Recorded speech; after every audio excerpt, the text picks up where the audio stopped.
Gente querida, hoje nós vamos dar um segundo passo na nossa primeira série de reflexões desse ano, cujo tema é Nosso Mundo, Nossa Missão. E eu quero convidar você para abrir sua Bíblia comigo no livro do profeta Daniel, no capítulo 1, verso 1.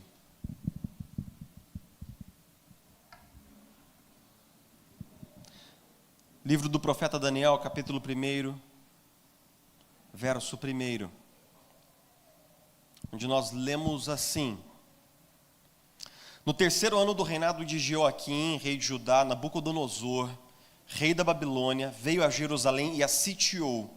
E o Senhor entregou Jeoaquim, rei de Judá, nas suas mãos, e também alguns dos utensílios do templo de Deus. Ele levou os utensílios para o templo do seu Deus na terra de Sinear e os colocou na casa do tesouro do seu Deus. Depois o rei ordenou a Aspenaz, o chefe dos oficiais da sua corte, que trouxesse alguns dos israelitas da família real e da nobreza, jovens sem nenhum defeito físico, de boa aparência, cultos, inteligentes, que dominassem os vários campos do conhecimento e fossem capacitados para servir no palácio do rei. Ele deveria ensinar-lhes a língua e a literatura dos babilônios.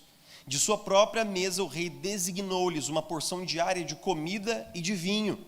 Eles receberiam um treinamento durante 3 anos e depois disso passariam a servir o rei. Entre esses estavam alguns que vieram de Judá: Daniel, Ananias, Misael e Azarias. O chefe dos oficiais deu-lhes novos nomes. A Daniel deu o nome de Beltesazar, a Ananias Sadraque, a Misael Mesaque, a Azarias Abednego. Daniel, contudo, decidiu não se tornar impuro com a comida e com o vinho do rei, e pediu ao chefe dos oficiais permissão para se abster deles. Quando você toma um café comigo pela primeira vez, no ambiente do aconselhamento pastoral, eu faço uma pergunta para as pessoas que eu nunca julguei que fosse uma pergunta incômoda, mas acaba sendo, que é uma pergunta simples. Eu paro diante da pessoa, 2 xícaras de café, e depois que a gente faz aquele quebra-gelo de falar um pouco, fala mal do Flamengo, ri um pouco do Vasco, aquela coisa toda, eu pergunto assim: e aí, quem é você? E a pessoa, muitas vezes, na maioria das vezes o que acontece, se você tomou um café desse comigo, você já sabe, a pessoa começa a falar: então eu sou engenheiro, e eu sou formado não sei aonde, eu trabalho não sei. Eu falo: não é nada disso que eu quero saber. Eu não quero saber sobre as coisas que você faz. Quero saber sobre quem é você. Então eu moro no lugar fulano de tal. Não quero saber onde você mora. Mas então eu sou pai. Não quero saber dos papéis que você desempenha. Eu quero saber quem é você. E depois que eu vou chutando algumas bengalas aqui e ali, geralmente a pessoa olha para mim e diz assim: pastor, eu não sei absolutamente o que dizer. Porque eu não sei falar de mim. As pessoas geralmente falam isso: eu não sei falar de mim. A grande questão é que a minha provocação nesse primeiro encontro, eu estou pedindo para que a pessoa reflita um pouco, e às vezes as pessoas ficam um pouco bloqueadas sobre qual é a identidade delas, como elas veem a si mesmas. Eu estou perguntando para você, no seu entendimento, qual é a sua essência? Qual é aquele núcleo da sua identidade, da sua personalidade, que para você te define e faz com que você entenda o seu lugar no mundo e a sua forma de atuação no mundo? A identidade é basicamente aquele aspecto mais nuclear de quem nós somos.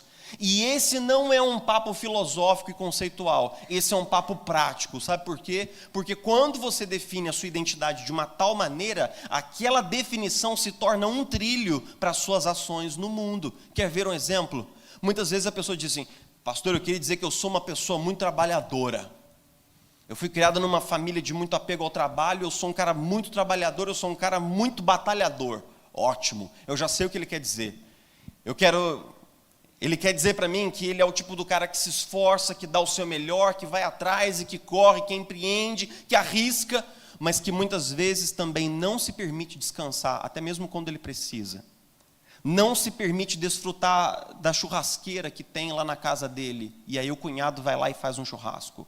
Ou então o pastor vai lá e chama o povo da igreja, e o povo da igreja faz um churrasco. Ele não curte a vida, ele não se permite, ele é trabalhador.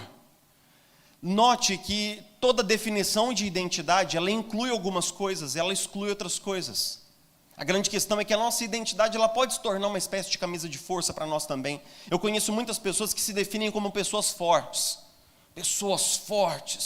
que venceram uma família disfuncional, que sobreviveram a um passado de sofrimento, pessoas que passaram pelo fogo e saíram incólumes do outro lado, mas essas pessoas não sabem pedir ajuda, elas não sabem ser ajudadas, elas não sabem não saber as coisas, elas têm que saber de tudo o tempo todo, não passa pela cabeça delas pedir para alguém lhes acompanhe no seu sofrimento, e essa identidade torna-se uma camisa de força que pode estrangular a vida e até a espiritualidade. A grande questão é que a identidade cria um padrão consistente de escolhas, cria um trilho para o nosso engajamento no mundo, e o problema adicional disso tudo é o seguinte: nós estamos vivendo uma guerra de identidade. Se você ainda não percebeu, eu queria te convidar a perceber que nós cristãos estamos sendo perseguidos explicitamente e implicitamente em quase todos os setores da sociedade humana. Existem cristãos sendo perseguidos realmente na janela 1040, onde a fé islâmica é pujante. Existem cristãos sendo perseguidos em sistemas governamentais que não deixam a igreja fazer o seu papel, mas nós estamos sendo perseguidos de uma forma um tanto implícita numa sociedade que diz para você que você e eu, nós não deveríamos ser como somos, nós não deveríamos pensar o que pensamos e não deveríamos agir como agimos. E essa mesma sociedade que tenta esfacelar a nossa identidade, ela nos oferece identidades alternativas para que nós possamos viver em paz com todos, a todo custo. A grande questão é que esse contexto de uma cultura que tenta esfacelar a identidade do povo de Deus não é uma estratégia muito nova. É uma estratégia, na verdade, bastante antiga. Note que o rei Nabucodonosor, que venceu o povo de Judá e destruiu Jerusalém, ali por volta do ano 600 e poucos, antes de Cristo, ele já empreendia uma metodologia muito sagaz, porque Nabucodonosor fazia assim: ele vencia os povos, e ele saía coletando os jovens mais promissores dos povos vencidos, os mais cultos, inteligentes, aptos, e ele então ingressava esses jovens num processo para se tornarem cidadãos da Babilônia e serventes da pública administração da Babilônia. É justamente nesse contexto, um contexto um pouco parecido com o contexto histórico que a gente conversou na semana passada, de Neemias. Na verdade, uma geração antes de Neemias, estava Daniel e os seus amigos fazendo uma viagem para o lugar mais perigoso da terra naquele instante, a famosíssima Babilônia. O povo de Deus havia sido vencido, Jerusalém havia sido destruída, e então o rei Nabucodonosor empreendeu uma série de exílios. Ele pegou 3 ou 4 gerações de judeus, os desgarrou da sua terra e os levou para a Babilônia. Provavelmente Daniel fez parte da segunda deportação. E o que aconteceu? Quando Daniel chega lá na Babilônia, ele descobre que ele havia sido selecionado para um programa de treinamento especial. É isso que foi vendido para ele. Sabe aqueles pacotes de férias que a gente compra assim, que tem umas letras miúdas? É mais ou menos isso. Ele havia sido selecionado e havia ganhado um prêmio para se tornar um oficial da corte de um dos reis mais poderosos daquele tempo. Isso deveria ser uma boa notícia. E isso poderia ser uma grande oportunidade para esses jovens, no momento em que sua terra natal havia sido assolada. Eles poderiam obter altos cargos na administração de um dos impérios mais famosos do mundo.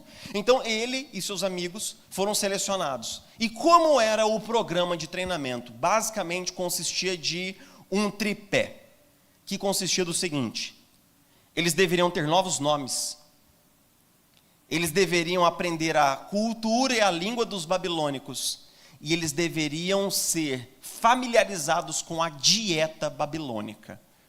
Então os nomes deles foram mudados, os nomes de cada um desses nossos amigos aqui, os nomes deles são referências à glória, à justiça, ao poder de Deus, do Deus de Israel, mas os nomes deles foram mudados para louvores aos deuses babilônicos. Sadraque, Mesaque, Abednego são todos nomes que fazem menções aos deuses da Mesopotâmia.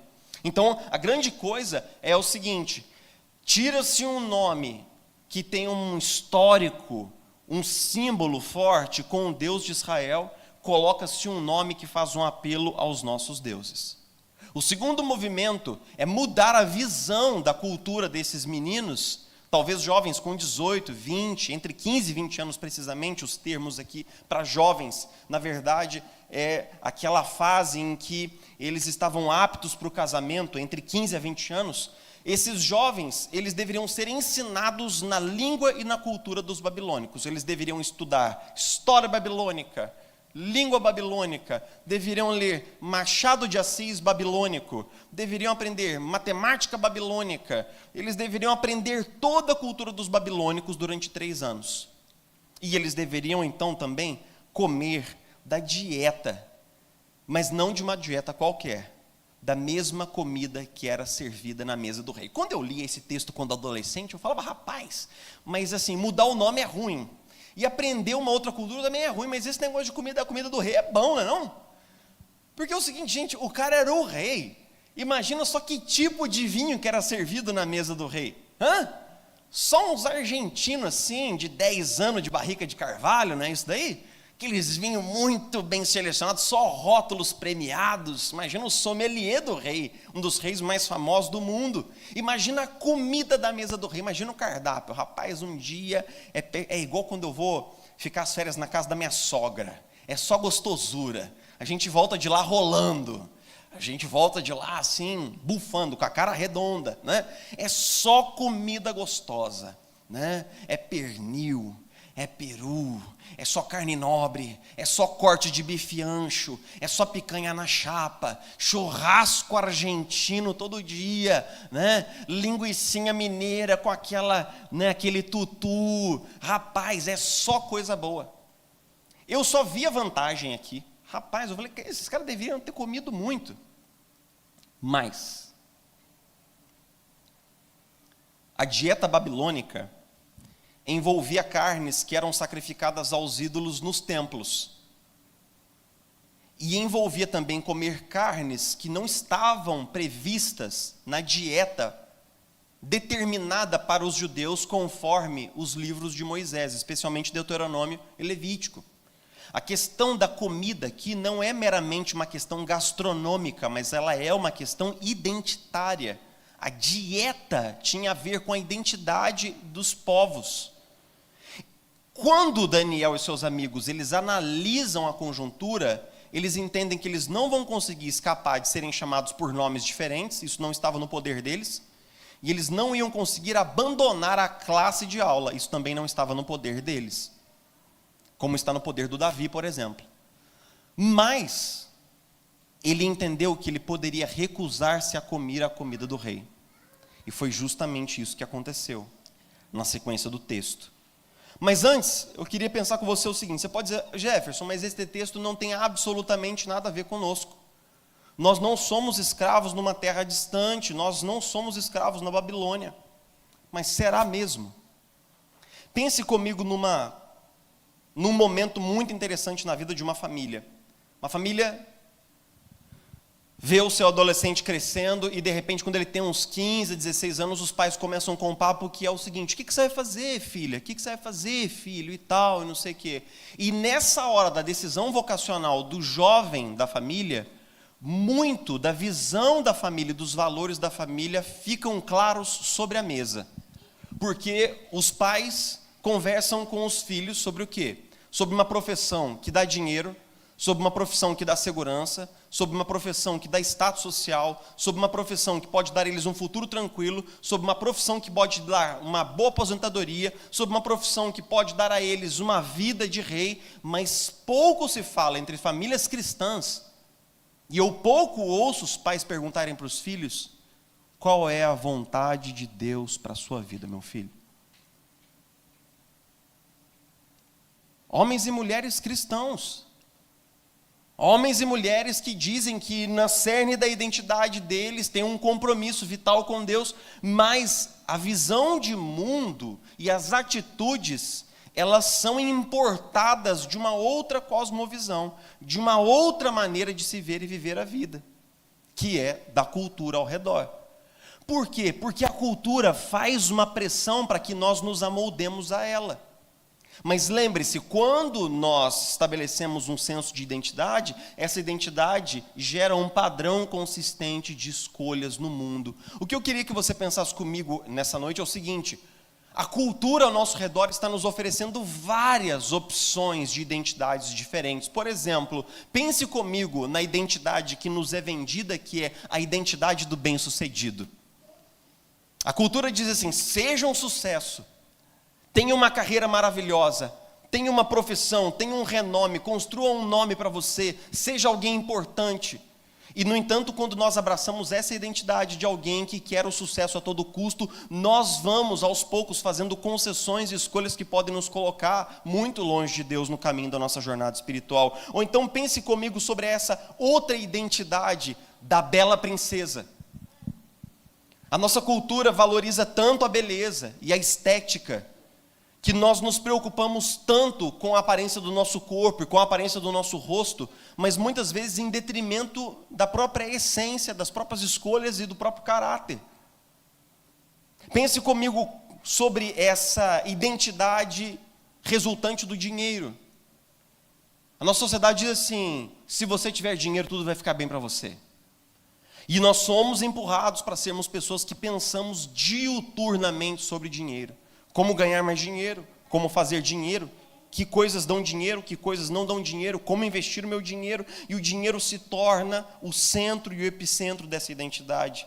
Ou então essa outra identidade que eu tenho visto nascer e se solidificar, que é a identidade isolada, eu chamo assim.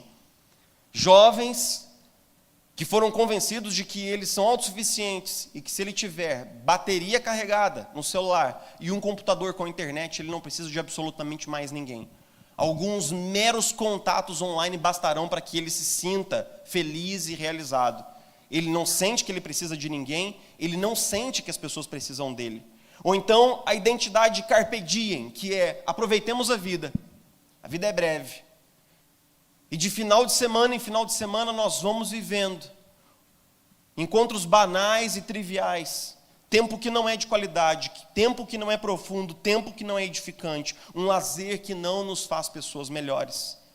Steve Turner escreveu um livro muito interessante chamado Engolidos pela Cultura Pop, e ele diz assim: nós cristãos estamos sendo subitamente engolidos numa geração que viu a erosão da identidade cristã e a substituição da identidade cristã por uma identidade pseudo-cristã. Ou seja, a estratégia de Nabucodonosor, milhares de anos depois, começa a dar seus grandes frutos. O que eu quero que você pense é o seguinte: você que está aqui me ouvindo e tem mais de 40, 50 anos, você já é um sujeito formado. E se você foi criado na igreja, que Deus te abençoe. Você vai carregar para sempre no seu coração valores que estarão embutidos num lugar muito precioso do seu coração. Mas e as nossas crianças? Eu não sei se você já reparou, mas as nossas crianças estão sendo enxovalhadas diuturnamente com coisas tão bizarras como a ideologia de gênero, por exemplo. O que é a ideologia de gênero? Ela não é uma proposta de uma nova categorização de gêneros. Ela é, na verdade, a morte de toda e qualquer noção de menino e menina. Esse é o ideal do projeto queer para os próximos anos. Que quando uma criança nasça, ninguém mais pergunte se é homem ou se é mulher. Nasceu um indivíduo. Nasceu uma criança. A grande questão é que nós, os adultos, temos que entender que nós estamos numa guerra. E numa guerra é muito difícil que se encontre um ponto neutro. Numa guerra, ou você está de um lado ou você está de outro. Ou você está lutando para que a identidade cristã ela seja preservada, ou nós estamos simplesmente cedendo mais campo e mais território para forças que avançam. O que me preocupa muito é que muitas vezes nós falamos assim, antigamente, quando eu era adolescente, era muito comum um pregador subir no púlpito e com muita raiva falar contra os crentes mundanos dentro da igreja. Não tinha isso antigamente? Os crentes mundanos dentro da igreja, a igreja mundanizada, não sei o que, não sei o que. E geralmente o cara estava pensando sobre o tamanho da saia da varoa, ou sobre a cor do batom, ou sobre outras coisas, muito banais e triviais.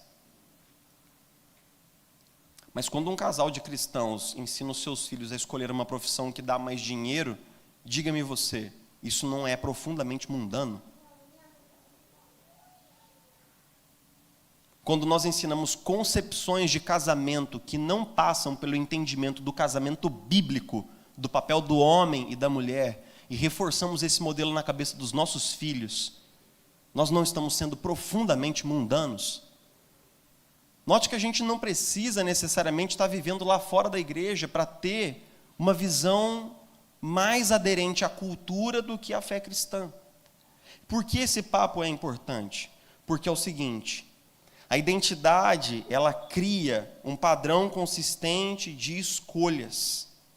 E a grande questão é que muitos cristãos, eles vivem algo parecido com o que os psiquiatras chamam de transtorno dissociativo de identidade, que é aquela pessoa que sofreu um trauma e tem múltiplas identidades vivendo na psique dela e essas identidades brigam entre si. Ou seja, nós queremos viver como cristãos, nós queremos de fato agradar a Deus em todas as áreas da nossa vida, mas existem alguns compromissos que nós fizemos com a cultura.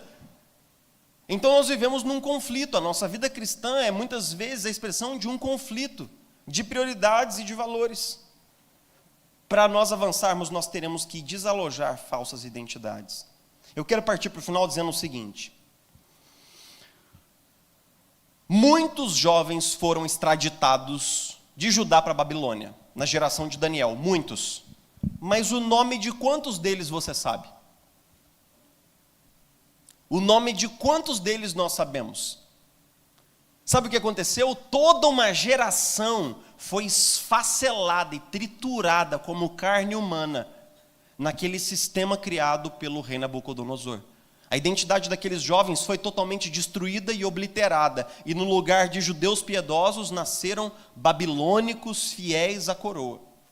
Apenas 4 jovens decidiram fazer diferente: Daniel, Misael, Azarias. Nós conhecemos apenas o nome desses 4 jovens, e eles não fizeram uma escolha muito difícil, mas foi uma escolha perigosa. Sabe por quê? Quando eles vão para Aspenaz e dizem assim: nós não queremos comer da comida do rei, nós vamos comer apenas legumes. Nós vamos comer apenas coisas aqui muito frugais e simples na nossa dieta. E você vai acompanhar se nós não estamos ficando tão fortes, tão consistentes e tão inteligentes quanto os outros jovens. Mas o seguinte, desobedecer uma ordem real poderia arrancar a cabeça daqueles caras fora. Ou eles poderiam então comprometer o futuro deles na futura administração real. Mas eles fizeram uma escolha de risco, mas de posicionamento. Eles disseram assim: nós somos quem somos, nós não estamos dispostos a abrir mão disso. E o que aconteceu com Daniel e com seus amigos?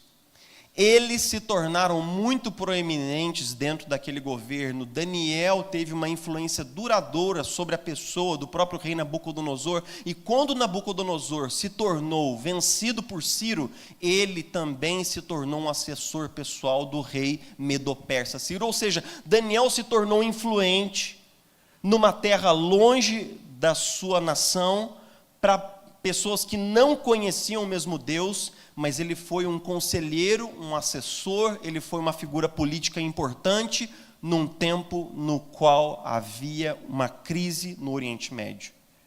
Então eu quero que você pense comigo que nós precisamos resistir, que nós precisamos nos posicionar e que nós precisamos tomar alguma atitude. Sempre existe alguma atitude a ser tomada. A grande questão da história de Daniel é a seguinte: nós como igreja queremos fazer a diferença? Queremos. Mas nós nunca faremos a diferença se nós não formos o quê? Diferentes. O que Jesus ensinou? Se o sal vier a perder o seu sabor, ele não presta para mais nada a não ser lançado fora e pisado pelos homens. Quando nós nos misturamos de menos, nós não impactamos a vida das pessoas. Quando nós nos misturamos demais e a nossa vida, o nosso casamento, a nossa família, os nossos valores, a maneira como nós lidamos com o dinheiro ou com a sexualidade é idêntica às pessoas que não conhecem a Cristo, nós não fazemos a diferença. Nós nos tornamos mais do mesmo. Nós nos tornamos mais do mesmo. Para fazer a diferença, nós precisamos ser diferentes. Entenda, ser diferente não é ser esquisito. Ser diferente não é ser esquisito. Nós precisamos ser diferentes. E pequenas atitudes fazem a diferença. Pequenas atitudes mostram qual é a sua identidade, qual é a minha identidade. Afinal de contas, por falar nisso, qual é a nossa identidade? A Bíblia conta uma história muito perturbadora e que, do ponto de vista da psicologia clássica ou da psiquiatria, não faz nenhum sentido.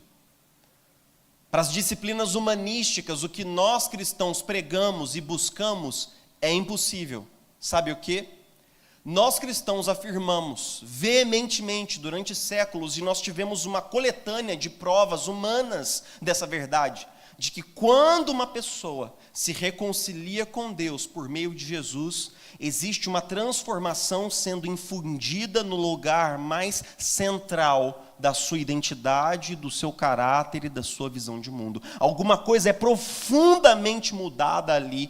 Dá-se o início de um processo de transformação que durará muitos anos, mas que resultará numa pessoa radicalmente diferente daquela que foi tocada no primeiro dia. Nós cremos na transformação do caráter. Nós cremos na transformação da identidade. Nós cremos na mudança de vida. Nós cremos que somos novas criaturas sendo geradas diariamente pelo poder do Espírito. Nós cremos que é possível mudar e é possível experimentar mudança, porque Deus enviou o seu Filho ao mundo para que todo aquele que nele crê não pereça, mas tenha o quê? Vida eterna. Mas essa vida eterna, ela não se manifesta depois, ela se manifesta agora. Tem pessoas aqui que gostam de carros antigos, não quero fazer referência a nenhum nome, tipo do Adriano, por exemplo. Mas se você pega um Fusca e pinta o Fusca, e reforma o Fusca, e troca as rodas do Fusca, no final desse processo você tem o quê? Um Fusca. C.S. Lewis disse uma vez, em Cristianismo Puro e Simples, uma frase fenomenal. Ele disse assim: cristianismo não é sobre melhoria ética. Cristianismo é sobre mudança do coração. Nós não estamos aqui para melhorar você. Esqueça disso. Isso é bobagem. Vamos jogar isso todos juntos fora. Isso não é bastante. Uma casa velha que foi pintada e caiada continua apenas uma casa velha. A fé cristã prega algo muito mais radical e severo.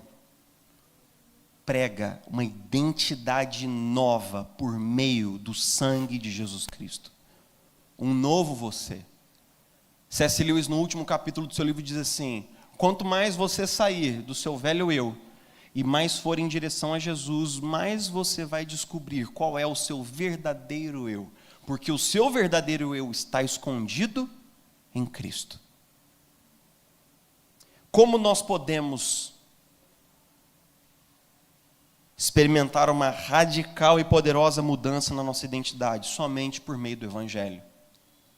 Mas como é que nós podemos manter a nossa identidade transformada pelo Evangelho numa cultura que se deteriora? E eu vou dizer sobre duas coisas para a gente encerrar. Em primeiro lugar, pense comigo sobre essa expressão de Eugene Peterson, num dos seus livros mais eruditos, que ele fala assim: presos ao mastro da palavra. Existe uma lenda em relação às sereias, que é a seguinte: A lenda em relação das sereias é que elas são monstros que habitam lugares muito profundos dos mares e que quando os marinheiros passam por lá, elas aparecem como mulheres escandalosamente bonitas, cantando canções maravilhosas para os corações dos marinheiros que estão, imagine você, carentes de afeto e de contato humano íntimo, né? Que estão longe das suas esposas, navegando há muitos meses. E eles então ficam encantados pela beleza da sereia e pelo canto das sereias, e eles pulam no mar. Quando eles pulam no mar, elas mostram que são monstros e demônios e os arrastam para o fundo e os matam e devoram a sua carne. Essa é a história por trás das sereias. Eugene Peterson diz assim: nós sempre cairemos no canto das sereias, do tenha mais dinheiro, seja um sucesso, trabalhe mais, sacrifique sua família, sacrifique sua saúde, seja belo, seja bonito, seja popular, seja isso, essa identidade é boa para você. Nós sempre cairemos no canto da sereia, a não ser que nós estejamos firmemente atados ao mastro da palavra. Geralmente, dentro do navio, existia um ou dois homens que não se deixavam encantar pelo canto das sereias. O que eles faziam para salvar os seus amigos? Eles pegavam pedaços de cordas, dentro do mito, da lenda, lógico, e amarravam os seus amigos aos pedaços de madeira do barco, para que eles não pulassem na água. Então nós precisamos nos amarrar ao mastro da palavra. Quanto tempo você passa com a palavra de Deus na mão todos os dias? Nós passamos 1 hora rodando o feed do Instagram. Nós passamos quanto tempo com a palavra de Deus, que diz quem nós realmente somos em Deus? Quanto tempo nós gastamos lendo a Escritura? Qual foi a última vez que você leu o Novo Testamento inteiro? Qual foi a última vez que você leu os Evangelhos de capa a capa? Qual foi a última vez que você revirou a epístola de Paulo aos Romanos, que diz que você é filho de Deus, amado em Jesus Cristo, eleito desde a fundação do mundo e levantado para boas obras? Se nós não passarmos mais tempo com a palavra de Deus, nós seremos formatados por uma cultura que diz: você é o seu corpo, você é o seu rosto, você é o seu bolso, você é o seu diploma, você é a sua carreira, e tudo isso é uma bobagem. Tudo isso é uma bobagem, porque o nosso corpo ruirá com o tempo, o nosso dinheiro pode ser perdido, nós não podemos ser tão pouco. Todas essas definições são provisórias e são patéticas. Então amarre o seu coração ao mastro da palavra. Ela diz quem você é. E em segundo lugar, relacione-se com a cultura de forma consciente. Palavra para os pais. Pais, acompanhem de perto o que seus filhos estão ouvindo e assistindo no YouTube e em todas as plataformas digitais. Acompanhem. Nós não podemos nos relacionar com a cultura absorvendo filmes e séries nihilistas, séries que falam sobre a falta de sentido da vida, e aquilo vai entrando num lugar aqui da cabeça, depois vai descendo para o coração. Nós não podemos ser eremitas, né? Entendi, o pastor Jefferson falou para a gente jogar nossa televisão fora, e a gente vai voltar no século XV. Não é isso. Mas eu estou dizendo que a gente tem que ter mais discernimento em como a gente consome música, arte, porque a arte ela chega num lugar profundo do coração. E que tipo de coisa nós estamos consumindo? Nós temos que ser mais criteriosos, e nós temos que ser criteriosos em especial pelos nossos filhos e crianças que estão manuseando artefatos perigosíssimos, que colocam ela em contato com todo tipo de coisa mais suja e sórdida produzida pelo homem em toda a história. Então não baixe a sua guarda. Você diz assim: eu sou muito seletivo com os amigos do meu filho. Mas se você não é seletivo com o que seu filho assiste nas redes sociais, seu trabalho foi jogado fora. Absolutamente jogado fora. Porque se você deixa influencers digitais entrar dentro da sua casa e virar a cabeça da sua criança, meu amigo, isso é pior do que ter 1 milhão de maus amigos. Nós temos que ser mais cuidadosos, nós temos que ser mais zelosos. Nós estamos um tanto inconscientes de que há uma guerra, e por isso nós estamos perdendo. Fato é que nós estamos perdendo. O Tim Keller escreveu 2 livros nos últimos anos dizendo assim: nos últimos anos, o Ocidente tem se afastado radicalmente da visão de mundo cristã. Hoje, essa visão de mundo, ela é predominantemente laica e agnóstica, mas em uma geração ela se tornará anticristã. Hoje a cultura ela é indiferente ao cristianismo, mas mais 2 gerações e nós seremos perseguidos, de fato e de verdade, explicitamente. Explicitamente. Esse dia se aproxima, irmãos. Esse dia se aproxima. Qual é o problema? O bastão está na nossa mão. Será que as coisas vão dar ruim na nossa vigília?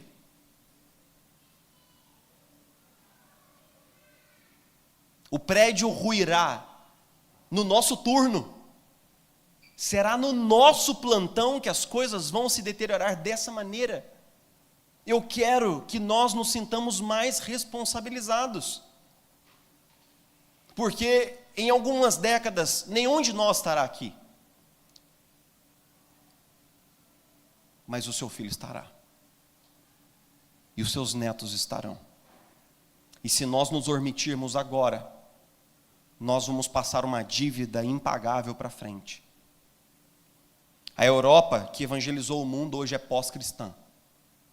Os Estados Unidos, que enviou milhares de missionários para os cantos da terra, hoje se torna uma terra pós-cristã. E o que nós estamos fazendo a respeito disso?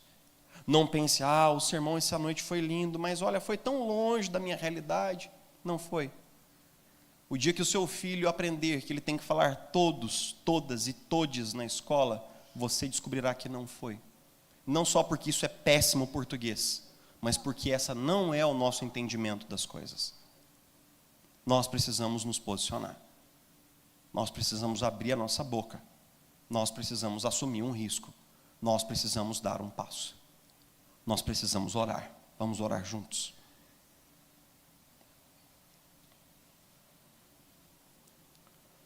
Jesus, muito obrigado, porque de tempos em tempos nós precisamos ser acordados da nossa sonolência.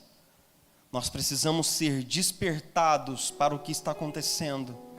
Nós precisamos nos angustiar, assim como o Senhor despertou a geração de Neemias, nos acorda também, para que nós possamos entender os desafios que estão diante de nós, e nós possamos fazer face a eles, nos movendo com fé, com humildade, com amor, mas com a firmeza de quem sabe, quem conhece a sua identidade em Deus. Senhor, que nós possamos amar, respeitar, que nós possamos usar, sim, as armas da misericórdia e da compaixão, mas nunca sem perder a referência do que é certo, do que é errado, de quem o Senhor é e de que há, sim, um juízo preparado após a morte. Existe, a Tua palavra o diz, nós não temos direito de negá-lo. Então, Senhor, desperta o nosso coração. Porque quando nós esquecemos quem nós somos, nós deixamos de fazer a diferença. Quando nós esquecemos onde estamos, nós deixamos de fazer a diferença. Nos lembra quem somos no seu coração. Nos lembra quem somos para o Senhor. E nos dê coragem para nos posicionarmos. Aquilo que parece uma coisa boa, é na verdade uma armadilha, é uma fina iguaria do rei. Aquilo que parece honra e status numa sociedade deteriorada, na verdade é uma armadilha, uma camisa de força, uma gaiola de ouro. Mas, Senhor, abre os nossos olhos, desperta a Tua igreja, aviva a Tua obra, compromete o nosso coração com a Tua palavra, redesperta a voz profética da igreja, que não deve se calar, Senhor, porque é o sal da terra e a luz do mundo. E o que será, Senhor, dessa geração se a luz for apagada, colocada debaixo da cama? Se o sal perder o seu sabor, o que acontecerá? Senhor, nós estamos letárgicos, rodando o feed da Netflix, mas isso precisa mudar, Senhor. Desperta o nosso coração. Nós oramos em nome de Jesus. Amém e amém.